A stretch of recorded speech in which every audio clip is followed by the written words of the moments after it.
Hello, everyone, and a very warm welcome to Kitabik Club Live. And we have today with us author Aneesh Gokhale. Aneesh Gokhale is a navigating officer in Merchant Navy, and he's an author of two books. He's an author of three books. The book that we are going to talk about today, Lachit the Indomitable, is his third book. His first two books are Sahyadris to Hind Kush and the Battles of Maratha Empire. He's not just an author of these three books, but he has also written 35 articles, over 35 articles, to alternate history columns in the DNA newspaper, and he has also been published in a lot of other online and offline publications. So, apart from being in the Merchant Navy, he is also an amazing author. So, let's welcome our author, our guest for tonight. Hi, Anish. Anish, I think you are on mute. Yes. Hello. Yes. Good evening. Once more. Good evening and a very warm welcome to Kitabe Thank you. Club Live. We are Thanks a lot. really happy to host you. Thank And you. thank you for taking out time out of your busy schedule. Thanks. Yes. So, Fortunately, couldn't like I conduct. was, so like I was telling our audience that you're a navigating officer in the Merchant Navy and you write as well. Plus, you've taken out time for us, so that's amazing. So, this is the book here that we are going to talk about. So, Thanks. Anish, my first question, being from Merchant Navy, what inspired you, or what was that first thing that happened which inspired you to write, to start writing? So I would have been interested in history and reading books actually, right from my childhood, and I got some really good books to read even back then. After which, uh, once I finished school, I started trekking and hiking a lot in the Sahyadri Hills of my home state, that is Maharashtra. Obviously, there's a lot of history attached with these hills of Chhatrapati Shivaji and everyone else. And this curiosity was there as to what is the history linked to these places on the all brave deeds that have happened, which led me to reading a lot about Maratha history to begin with, which of course resulted in my first two books, that is Sayadrish to Hindukush and Battles of the Maratha Empire, which almost entirely pertains to Maratha history. One of them is historical novel, which takes up the time period between 1740 to 1760, and the other one is a collection of essays that covers the entire period from Chhatrapati Shivaji right up to the fall of the Maratha Empire at the hand of the British. So this is how, once I had started reading and writing about it, then obviously could progress in this direction. Unfortunately, the two books and now the third one on Lachit Barphukan. Yeah. So, if you were writing about, you were writing about the Maratha Empire. You are based in Pune, right? But what kind of research went into writing a book which is based on a hero of Assam, which is a completely different, I mean, it's not your home ground kind of. So, So yes, so this book actually, you could say, originates about 15, 16 years ago. Maybe even before that, because I chanced upon Amar Chandra Katha. Like everyone else, I had absolutely no clue about Lachit Borfukan prior to this, because he is simply not mentioned in our history textbooks. Forget about covering anything in detail, but even the mere mention isn't there. So by chance, it so happened that I had seen this Amar Chitra Katha, and then I read it. It's very Amar Chitra Katha is what 40, 50 pages long. So there are a lot of facets of personality that clicked even at that time. He fought against the Mughal Empire. He fought for his king and his kingdom. He fought for protecting their way of life, and there were several instances in his life where his leadership skills also came through, where the guerrilla fighting skills of the Assamese came through. Plus, some very familiar names you keep coming across. There is Aurangzeb, who again features here as the invader. There is Ram Singh, who mentioned a different context in the case of Maratha history, and there is a link between these two also. There is a mention of Shaista Khan, whose episode with Chhatrapati Shivaji is quite well known, where he gets his thumb cut off. So it was a very fascinating story to read about. It stayed with me. Once I had finished writing two books on Maratha history, I decided why not go for this different topic because nobody has really heard of it.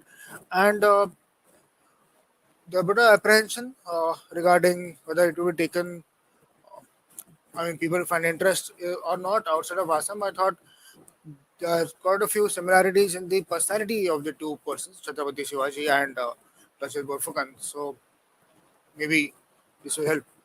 Uh, the kind of values that they had, they shared a lot. So that's how I started the research for it, and I'm now glad that the book is coming out.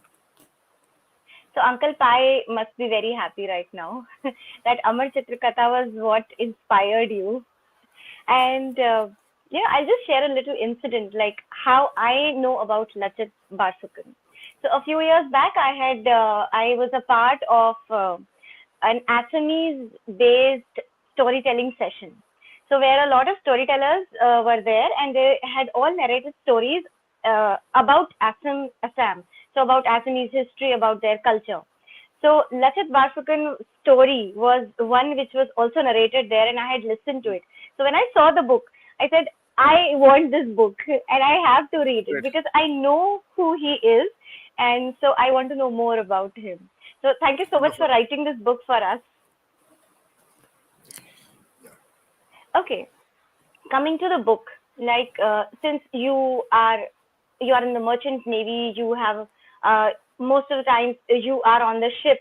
So what kind of challenges do you face while you are putting a book together, and especially since you're writing about history, so I'm sure a lot of research goes into it. Yes. So the thing that works out is that my merchant navy, the 6 months I have to spend on board a ship, which takes up a lot of time, half the year. But the flip side is that I get 4 to 5 months at home where I don't have to work. So eventually, the amount of time that I do get is quite substantial. And I also get a lot of weekdays and continuous days where I can work on the writing. I don't know if I've been in a normal day job, whether I would have taken to writing so seriously after working 9 to 5 every day or 9 to 7 or whichever way it is, and come back and write at home or weekends. I don't know actually. So it works out that way. On board a ship, I rarely get time. I mean, I do get some time, but I do so some reading, maybe cursory reading, some taking down notes at the most. But I utilize the time that I have on shore, on land, during my leave and holidays. So, yes, research is involved in this book or even the ones previous to this. Again, I do not write academic stuff. At least this book is not the academic one. It's more of a dramatization of events that have happened. So, the research for this involved not only the facts and figures, but what I really wanted to do was to, get the milieu or the environment or how the atmosphere of Assam would have been uh, back in those days. Talking about building up the entire scenario. Talking about Lachit Barphukan is speaking to somebody or that the Mughals are in Assam. Then the challenge in a historical novel is to create that atmosphere that you actually are immersed in the 17th century and you don't keep feeling you're in 21st. So I researched, I mean, I read a lot of books. Books were not very easy to come by. Maratha history comparatively has a lot more literature written on it. So right out the internet you can get a lot of books. And even apart from that also there's plenty of material available. I think there is copious amounts. But when it came to Assam, I found maybe one or two books which I could order online. Then I had to get a few books. I had to call up somebody in Guwahati through a contact of somebody and inform them that this is the book and this is the address and this is what they're saying on internet that they are having these books, and then this kind person went and got those books for me, couriered them to Mumbai. The whole process took another 4 months. So then I went to Guwahati. That also helped. That helped immensely because then I could actually go to those bookshops or tell them that this is what I wanted. You could get those books. Uh, I could visit all those places where Lachit Barphukan had been because modern day Guwahati is more or less the place where all this fighting takes place. So that is one good thing as far as the research is concerned. You don't have to move too much into the interior.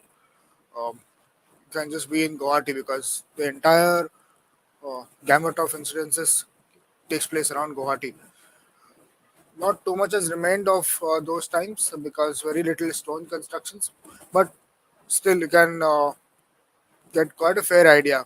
Uh, it also helps you imagine once you've read about certain things that this is what happened this so and so place, or this person fought that person, or they were fighting on the river. That is more important. Battle of Saraighat, where it takes place on the entire river.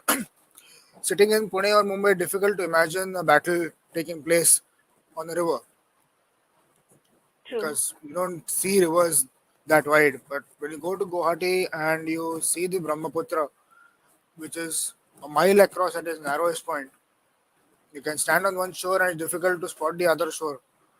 Uh, that is when you get the how immense the whole place is, and when you can actually be fighting battles here with boats and everything. So all these things combined. I also met people in Guwahati. There were some very kind folks helped me understand the Ahom culture, the Thai Ahom culture, Assamese culture as it was in those times. Um, some translations of a couple of documents also helped. Also, all put together, I believe quite a good visit that was. Plus, collected a lot of materials, which then helped me, you know, write the book further on. Yeah. So that's immense amount of research that you have done, and especially going to Guwahati and understanding the culture and going to the places where the battle took place. So that must have been a wonderful experience in It's itself. true, true. And the people there are actually very, they literally adore Lachit Barphukan. Uh, Yeah. so, you can see it. I mean, factually, historical facts wise, some of them might be a little off because you're not dealing with historians as such. But I remember one of the first places I visited was not in Guwahati. I visited a Assam Bhavan in Navi Mumbai. Uh, so they have a small building here, and they do a couple of cultural programs around Durga Puja, and they have a bookshop, etc. So the receptionist over there, the caretaker over there, I mentioned that I'm working with Lachit Barphukan. He had a big, broad smile on his face because, of course, he was elated about it. Uh, then when I went to Guwahati, the manager at the hotel was very excited about the whole thing. I met a school principal of a place called Lachitgarh High School. It was sitting on top of embankment built during Lachit Barphukan's time. So even he was quite happy about it. It's the kind of emotion that I get from the average Maharashtrian Marathi person regarding Chhatrapati Shivaji. Chhatrapati Shivaji is very great. You may not know the history about it, but the sentiment and emotion is something I could really readily recognize. And one of the efforts has been to justify that sentiment and emotion in this book. Wonderful. So, coming to the research, so when you're writing historical fiction, you try to get the feel of the place, you gather a lot of facts, but at the same time, there's some kind of bias which goes, or some kind of, your own interpretation goes into the entire story. So, like there are dialogues, or there is a setting, there is a particular kind of setting. So, does that happen uh, while you are writing historical fiction? Yes, to an extent it does because other than the bias, what I want to say is I would bring out the personality as it's described in the historical texts. Hmm. So, uh, like for example, I give you another a story which I believe a lot of us have heard about. Suppose I say that Lachit Barphukan or Chhatrapati Shivaji or say Chandragupta Maurya has qualities of being generous, of trying to understand the viewpoint of the lowest person, of trying to take all the views with him before he makes a decision, not being a harsh decision. So these kind of things are associated with that person's personality as a list of qualities that you might associate with him as you read in a historical textbook. That he was generous, he was this, he was that. Um, that in a story format, you can take the example of the king who went hunting in the forest and then finds a cottage with his old lady, and the old lady doesn't have anything other than khichdi to serve to the king. So now this king, he goes there, he is happy to have khichdi in this poor lady's house. He sits there on the floor, and then the first morsel he takes right from the center of the plate and he burns his fingers. So this is the common story we heard about. Now the story has a much better chance of bringing out the qualities of he's not down to earth. This king is not. He doesn't tell the old woman that I'm not going to enter your poor little hut. He's not going to say that I'm not going to have this food here. He doesn't say I want a chair to sit. So what the historical novel does is it does the work of bringing out these qualities and personalities in a form that people can relate to, in a story form that people will carry with them after the book is closed, which is what I aim to do. True. And bias, there are always going to be protagonist and antagonist in the story. Once you set out that this is a book about Lachit Barphukan and how great he was, then certainly a lot of the focus will be on Lachit Barphukan and focus will be on Assam. And but that is the nature of the book, I guess. I think any kind of history will have that because once you're focused on one personality, that personality is going to get the main weightage of the whole thing. And Right. rather than because we have a personality that comes out, as long as that isn't false, I'm not having a problem as such. There's no falsification of history as such. That you're trying to show somebody who is the historical records are claiming to be a sadist and a cruel person, and then you are trying to paint him in a different light by your storytelling. That becomes problematic. Uh, Hmm. but when you have somebody who is adored by the entire population and whose qualities and personality has come down to us all through the ages, then my aim is to bring that out in a format that people understand, like the story I just narrated. Very true. Okay. Coming to the takeaways from the book. So, what kind of takeaways do you expect people to take from the book? Quite a few. I would start by saying that becoming more aware about the Northeast and the rich culture and history that it has to offer to the rest of the country. Links of Assam and the Northeast go back a very, very long time in Indian history, right at the time of the Mahabharata and the Puranas. There is mention of what is today's Guwahati and other parts of Assam and the Northeast in the Mahabharata also.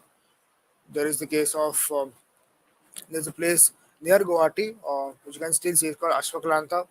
We believe that Sri Krishna had come there and halted. Ashwaklanta literally means a place where horses had halted. Ashwa and Klanta. So that is where he had arrived and stopped before he fought against Narakasur.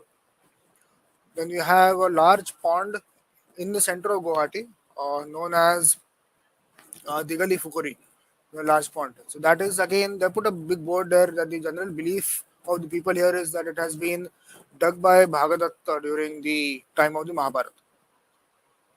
And Bhagadatta interestingly fights with a contingent of elephants and Kurukshetra. So there are various such cultural linkages of Assam right from the oldest times to the present day. So perhaps people can get more interested in reading about the history and culture of the Northeast. The other aim is to bring the entire Ahom dynasty into focus.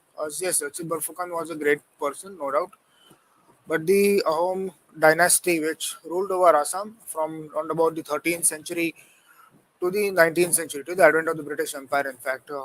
So they culturally rejuvenated the whole place, and they also fought a number of invasions during the entire time period. So it is quite a bit of history that we don't know. You're talking about dynasty that rules about 600 odd years continuously, and finally they deposed by the British Empire, which is one of the longest reigns that a Indian dynasty has had. It's even more than the Mughals or any one of the others talking about. I think Mughals also, even if you take Bahadur Shah Zafar as the last of them, that is still only about 300 years. So that is one thing. And yes, that's the whole takeaway, that there is so much to learn about Northeast and Northeastern history and Assamese history. Plus, when you have True. the values and systems, value systems that you can really identify with, then these, you know, differences, you can call them, of a region and you know language don't really matter, because there's something we will try to identify in Lachit Barphukan that we will see with many other great personalities in India. Right, right. That's right. So, thank you so much, Anish. And before we wind up the interview, I would like to know, since we are a book club, we are always looking for some book recommendations. And so we would like you to give us some book recommendations. What are you reading currently, or what have you read recently which you have liked and would like to recommend? Um, Recently, my reading has been a bit on the back burner because I was preparing for my further exams in Merchant Navy. So I can recommend a whole bunch of academic books right now pertaining to Merchant Navy.